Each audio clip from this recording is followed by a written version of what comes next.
नमस्कार दोस्तों, कैसे हैं आप लोग। आई होप कि आप सब अच्छे होंगे और आपकी तैयारी भी अच्छी चल रही होगी। अब आपके बोर्ड परीक्षा का समय बहुत कम शेष रह गया है, तो इस समय को देखते हुए हमने आपकी तैयारी को और बेहतर ढंग से कराने के लिए आपके लिए एक नया चैनल बनाया गया जिसका नाम है स्टडी प्लेटफॉर्म। तो आप लोग अगर अपनी तैयारी को और बेहतर ढंग से करना चाहते हैं तो आप लोग इस चैनल को सब्सक्राइब करके इस चैनल से जुड़ जाइए और आप अपना रेगुलर वीडियो इस पर देखते रहिए, जिससे कि आपकी तैयारी और बेहतर हो सके और आपको बोर्ड एग्जाम में अच्छे मार्क्स आ सके। तो चलिए दोस्तों, आज के इस वीडियो को हम लोग पढ़ने वाले हैं सामाजिक विज्ञान के महत्वपूर्ण प्रश्नों को, जो आपकी एग्जाम की दृष्टि से काफ़ी इंपॉर्टेंट है। तो आप लोग वीडियो को बिना स्किप किए हुए वीडियो को लास्ट से देखना और इन सारे प्रश्नों को याद कर लीजिए। अगर आपको वीडियो पसंद है तो वीडियो को लाइक कर दीजिए और चैनल को तो जरूर सब्सक्राइब कर लीजिए, क्योंकि हमारे इस चैनल पर बिहार बोर्ड मैट्रिक परीक्षा की तैयारी बिल्कुल शुरुआती से कराई जा रही है। तो सबसे पहला प्रश्न हमारे इस वीडियो का रहने वाला है कि संघ राज्य की विशेषता नहीं है। हमें बताना है इसमें से कौन है जो संघ राज्य की विशेषता नहीं है। तो इसका सही जवाब क्या हो जाएगा? ऑप्शन सी, इकहरी शासन व्यवस्था है जो संघ राज्य की विशेषता नहीं है।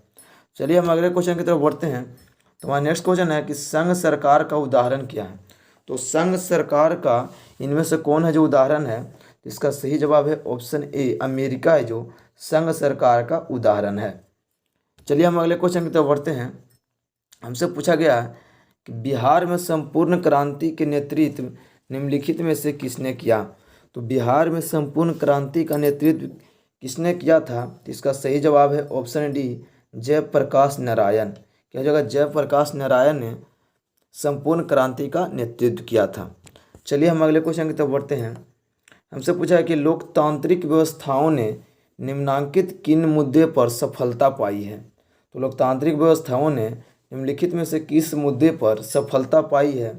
इसका सही जवाब है ऑप्शन सी, बहुमत समूह और अल्प समूह के साथ एक जैसा व्यवहार करता है। तो चलिए हम अगले क्वेश्चन की तरफ बढ़ते हैं। हमसे पूछा गया है कि सुदूर संवेदी उपग्रह मतलब रिमोट सेंसिंग उपग्रह का प्रयोग किस लिए होता है। तो सुदूर संवेदी उपग्रह का प्रयोग किस लिए होता है? तो इसका सही जवाब है ऑप्शन सी, संसाधनों की खोज के लिए। क्या हो जाएगा? संसाधनों की खोज के लिए। चलिए हम अगले क्वेश्चन की तरफ बढ़ते हैं। हमसे पूछा कि निम्नलिखित में से कौन भूकंप का सर्वाधिक संवेदनशील नगर है। तो कौन इनमें से है जो सर्वाधिक संवेदनशील नगर है भूकंप का? जिसका सही जवाब है ऑप्शन डी, चेन्नई। क्या हो जाएगा? चेन्नई है जो भूकंप का सर्वाधिक संवेदनशील नगर है। चलिए हम अगले क्वेश्चन की तरफ बढ़ते हैं। हमसे पूछा कि निम्नलिखित में से किसे पिछड़ा राज्य कहा जाता है। तो इनमें से कौन है जो पिछड़ा राज्य है? इसका सही जवाब है ऑप्शन सी, बिहार है जिसे पिछड़ा राज्य कहा जाता है। चलिए हम अगले क्वेश्चन की तरफ बढ़ते हैं। हमसे पूछा है कि भारत में वित्तीय वर्ष भारत में वित्तीय वर्ष कब से कब तक होता है। हमें इससे पूछा गया कि भारत में वित्तीय वर्ष को क्या कहा जाता है। तो इसका सही जवाब है ऑप्शन सी, 1 अप्रैल से 31 मार्च तक के वित्तीय वर्ष होता है। चलिए हमारा अगला क्वेश्चन है कि काउंट काबूर को विक्टर इमैनुअल ने किस पद पर नियुक्त किया था। तो काउंट काबूर को विक्टर इमैनुअल ने किस पद पर नियुक्त किया था? इसका सही जवाब है ऑप्शन सी, प्रधानमंत्री के पद पर। चलिए हमारा नेक्स्ट क्वेश्चन है कि रक्त एवं लौह नीति के अवलंबन किसने किया था। तो रक्त एवं लौह की नीति का अवलंबन किसने किया था? इसका सही जवाब है ऑप्शन सी, बिस्मार्क। क्या हो जाएगा? बिस्मार्क ने रक्त एवं लौह नीति का अवलंबन किया था।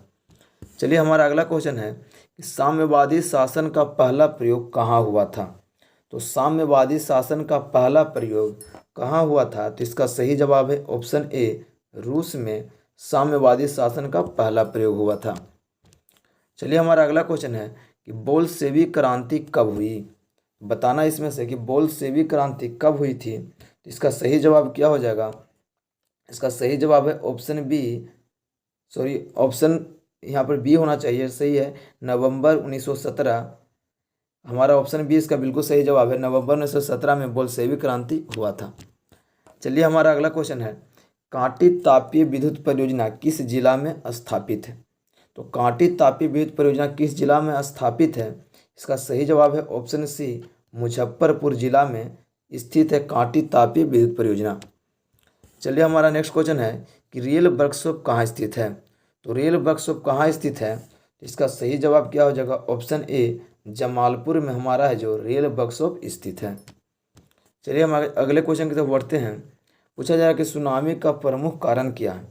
तो सुनामी का प्रमुख कारण क्या है, इसका सही जवाब है ऑप्शन ए, समुद्र में भूकंप का आना। चलिए हम अगले क्वेश्चन की तरफ बढ़ते हैं।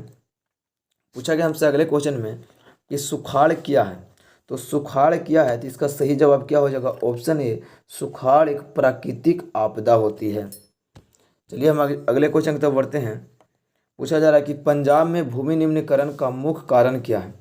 तो पंजाब में भूमि निम्नीकरण का मुख्य कारण क्या है, इसका सही जवाब है ऑप्शन डी, अधिक सिंचाई। क्या हो जाएगा, अधिक सिंचाई। चलिए हमारा नेक्स्ट क्वेश्चन है, मानव शरीर में जल की मात्रा कितनी होती है। तो मानव शरीर में जल की मात्रा कितना प्रतिशत होती है, तो इसका सही जवाब ऑप्शन सी हो जाएगा, 65% मानव शरीर में जल की मात्रा होती है। चलिए हमारा अगला क्वेश्चन है कि निम्न जीवों में से कौन केवल भारत में ही पाया जाता है। तो कौन जीव है जो केवल भारत में ही पाया जाता है, इसका सही जवाब है ऑप्शन बी, डॉल्फिन। क्या हो जाएगा, डॉल्फिन। चलिए हम अगले क्वेश्चन की तरफ बढ़ते हैं।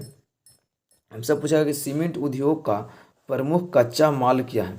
तो सीमेंट उद्योग का प्रमुख कच्चा माल क्या है, तो इसका सही जवाब है ऑप्शन ए, चूना पत्थर। क्या हो जाएगा, चूना पत्थर है जो सीमेंट उद्योग का प्रमुख कच्चा माल है। चलिए हम अगले क्वेश्चन की तरफ बढ़ते हैं। पूछा जा रहा है कि द्वितीय महायुद्ध के बाद यूरोप में कौन सी संस्था का उदय आर्थिक दुष्प्रभावों को कम करने के लिए हुआ। इसका सही जवाब क्या हो जाएगा, ऑप्शन डी, यूरोपीय संघ का। क्या हो जाएगा, यूरोपीय संघ इसका बिल्कुल सही जवाब है।